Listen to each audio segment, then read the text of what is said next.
sejak kebangkitannya, ulama bersama pengikut-pengikutnya istiqomah dan setia, jaga akidah dan sunnah Rasulnya.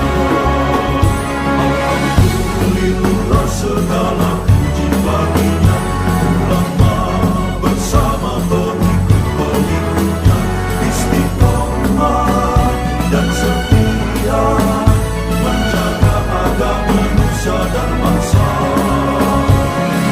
Mari kuatkan niat kita, kita bulatkan tekad kita, terus lanjutkan amal kita, mengembangkan hikmah kita. Assalamualaikum warahmatullahi wabarakatuh.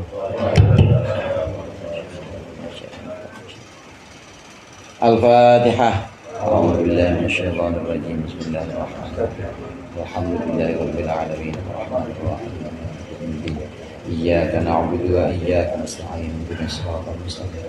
Siratal ladzina an'amta 'alaihim ghairil maghdubi 'alaihim waladdallin. Alhamdulillahi dzil jalali wal ikram ala ma akmalahu min dinil Islam. Wassalatu wassalamu ala nabiyyil huda war rahmah al-mab'uthi bil kitab wal hikmah khatamin nabiyyin wa imamil mursyidin sayyidina Muhammadin wa alihi wa sahbihi wa atba'ihi ajma'in, amma ba'd. Fa inna ahsanal hadithi kitabullah wa khairul hadi hadi Muhammadin sallallahu alaihi wasallam, wa syarrul umuri muhdatsatuha wa kullu muhdatsatin bid'ah wa kullu bid'atin dhalalah. Segenap jamaah Majelis Ta'lim dan Dzikir Al-Halaqatul Munfarijah, para ustaz, para hujjaj, sesepuh, hadirin sekalian yang dirahmati oleh Allah. Sebelum kita mulai dzikir, mari sama-sama kita lanjutkan pengajian kitab Mau'izatul Mu'minin. Masih membicarakan tentang adab atau tata krama, beberapa aturan-aturan yang diambil dari sebagian dari athar. Athar itu adalah teladan-teladan yang dicontohkan oleh tabi'in, oleh atba'ut tabi'in, salaf soleh. Dan juga sebagian ada juga athar, atau sebagian juga ada juga nasihat-nasihat dari kedokteran. Nah, sini dikutip juga oleh Imam Ghazali. Berikut ini yang kedua. Kalau yang pertama kemarin tentang larangan makan di pasar. Nah, ini pun tergantung bagaimana kondisi orang itu dan juga tergantung budaya atau tradisi setempat. Ini yang namanya kontekstual. Jadi ada tekstual, ini berpacu atau berpedoman pada teks. Ada juga kontekstual. Kontekstual itu berpedoman pada konteks masyarakatnya. Ada kalanya secara tekstual ini kelihatannya nggak cocok, tapi disesuaikan juga dengan konteksnya. Cocok nggak dengan konteksnya? Atau secara tekstual ini memang harus dilaksanakan, cuma nanti konteksnya pantas nggak di kita. Nah, ini yang namanya tekstual dan kontekstual. Adab yang dimaksud di sini yang sedang kita bicarakan ini juga mempertimbangkan, tentunya mempertimbangkan konteks masyarakat di mana kita berada.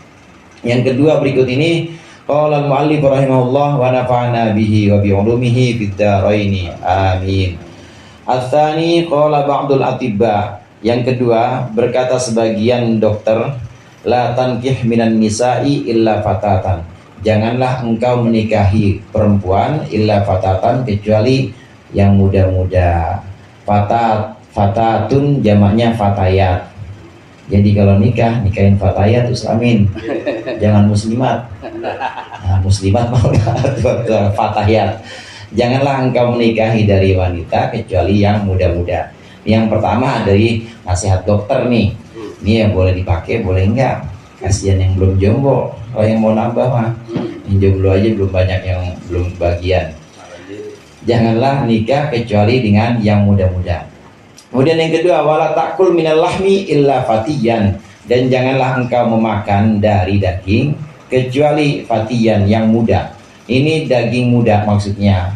Kalau kambing ya kambing muda, kambing guling biasanya pakai yang muda tuh, kambing muda. Kalau sapi ya namanya sate, jangan ya. Iya, yang muda-muda itu, yang sapi muda. Nah itu janganlah kita makan, nih pesen dokter nih, kalau bisa makannya makan yang muda. Wala takul al matbuha hatta yatimma nadjuhu. Janganlah engkau makan makanan yang dimasak hingga benar-benar sempurna matangnya. Setengah matang gimana Ustaz? Ya lihat-lihat dan nanti dah. Kalau setengah matang emang kira-kira udah bersih, emang nggak menimbulkan madharat, nggak menimbulkan bahaya, ya boleh-boleh aja. Kembali lagi ini kepada kebiasaan, pada konteks dan juga kepada tradisi kita. Nah, tapi sarannya di sini janganlah kita makan masakan kecuali yang sudah benar-benar matang. Kopi itu kalau terlalu mendidih nggak enak kalau dia hilang rasanya. Jadi gimana? Jangan sampai matang-matang banget, ya 90 derajat lah. Wala tashrabanna dawaan illa min illatin. Dan janganlah engkau meminum sekali-kali, janganlah engkau meminum dawaan obat illa min illatin, kecuali dari penyakit. Maksudnya kalau sakit jangan bodrek, mulu bodrek, puyeng dikit bodrek, pegel-pegel bodrek, jangan. Kalau benar-benar udah sakit baru minum obat. Kalau enggak bagaimana? Kalau enggak benar-benar sakit gak usah minum obat, istirahat. Karena yang paling penting itu istirahat sama makan, saudara. Makannya dijaga. Orang minum obat paling ampuh, kalau makannya kagak ya sakit sakit pasti. Orang minum obat paling mahal dari luar negeri dari obat, tapi kalau istirahatnya nggak dijaga tetap pasti sakit juga. Maka yang paling penting itu makan, kemudian juga istirahat. Dan satu lagi, pikiran. Pikiran jangan bangetan dipikirin kalau ada masalah. Bagus nggak punya pikiran. Nggak ada orang yang komplain namanya nggak punya pikiran. Wala ta'kul minal fakihati illa nadijaha. Dan janganlah engkau memakan buah-buahan kecuali yang matang dari buah-buahan tersebut. Nah kita mau rujak, orang perempuan biasanya masih pada mengkel itu. Kadang pentil juga diambilin aja itu yang masih pentil-pentil buat rujak. Kalau pentil mah nggak matang-matang, itu meskipun tua yang namanya pentil. Ya tua ya nggak matang-matang, kecil-kecil aja.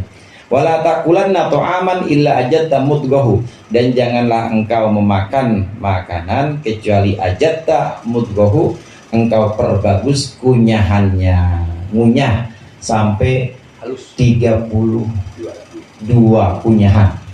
Nah, 32 kunyahan. Jadi benar-benar nanti dipraktekin habis ngaji nih. Pulangnya 12:30. Kunyah 32. Punya emang cara kedokteran seperti itu. Cara kedokteran jangan ditelan kalau belum benar-benar halus. Ya ini kalau makanannya emang masing-masing dapat, tapi kalau dinampan rebutan lagi kagak kebagian. Apalagi lawan santri, kalah udah. Santri mah dipapak aja, nggak usah dipakai dikunyah. Bodrek dia. Ya, steak. Siapa steak? Iya, panas juga. Ya, pokoknya lidahnya udah kayak seng, nggak ada panasnya. Wala tashrabanna fawqa ta'ami. Dan janganlah engkau minum fawqa ta'ami, di atas makanan. Maksudnya kalau belum kosong mulut jangan didorong sama makanan sampai benar-benar tertelan, baru kita dorong pakai minuman. Jangan. Wala tahbis al-baula wal ghaito. Jangan nahan engkau al-baula wal ghaito, kencing dan buang air besar. Nggak boleh nahan kencing. Begitu juga nggak boleh nahan air besar, buang air besar. Ini kalau kita lakukan dalam keadaan sholat, makruh juga. Orang sholat nahan kencing, makruh. Orang sholat nahan BAB, buang air besar, makruh juga. Sama, orang sholat nahan kentut, makruh juga. Kalau emang memungkinkan, ya batal aja, nanti baru mulai lagi. Memungkinkan di sini maksudnya waktunya masih panjang, kemudian jamaah juga selain sama Ustadz Anu juga nanti masih ada jamaah lain, boleh. Jadi batalin aja daripada harus nahan kencing, nahan BAB, itu makruh hukumnya dalam sholat. Dan secara medis, nah kecuali kalau memang dia ada kepentingan atau ada alasan tertentu lah. Ya, misalnya imam Jumat lagi, amplop udah dipegang sama dia. Gimana kalau dia batalin? Nah makruhnya itu kan tingkatnya makruh ya. hakikatnya makruh, maka bisa dipertimbangkan. Wa idza akalta bin nahari fanam, dan ketika engkau sudah makan di siang hari, fanam maka tidur. Kalau sudah makan di siang hari, tidur. Ini kata atibba atau sebagian para dokter, kalau sudah makan tidur, ya, naik gula darah ini. Wa idza akalta bil laili famshi, dan ketika engkau makan pada malam hari, famshi maka berjalanlah. Kalau kita habis makan malam hari, maka jalan, jangan langsung tidur, jalan. Idza ta'asya fatamasya, ketika engkau makan malam maka jalan, kata Rasulullah. Kalau makan malam jalan, jangan habis makan tidur, jangan, itu yang bikin datangnya penyakit itu. Janganlah engkau tidur, dan ketika engkau makan di malam hari maka berjalanlah qabla antanama, sebelum engkau tidur. Jadi benar-benar sudah turun makanannya, baru siap-siap tidur. Walau mi'ata khotwatin, meskipun jalannya cuma 100 langkah, ya pakai 100 langkah dihitung dah. Sekarang tuh ada jam smartwatch namanya, bisa menghitung langkah kita, juga bisa menghitung detak jantung kita, ya. Jadi kalau kita khawatir detak jantung kita itu makin cepat, ya kalau duit makin tipis ya makin cepat juga detak jantungnya. Itu namanya smartwatch, ada itu bisa dihitung. Nah di sini yang terpenting, semua adab atau aturan-aturan ini, tata krama atau aturan-aturan yang hubungannya dengan makanan, hubungannya juga dengan kesehatan, ini kita perhatikan. Seringkali dengan cara hidup yang tidak sehat, maka orang gampang terkena penyakit. Tata krama atau adab yang sedang dibahas ini adalah menuntun kita dituntun untuk hidup kita supaya gaya hidup yang sehat. Mudah-mudahan bermanfaat.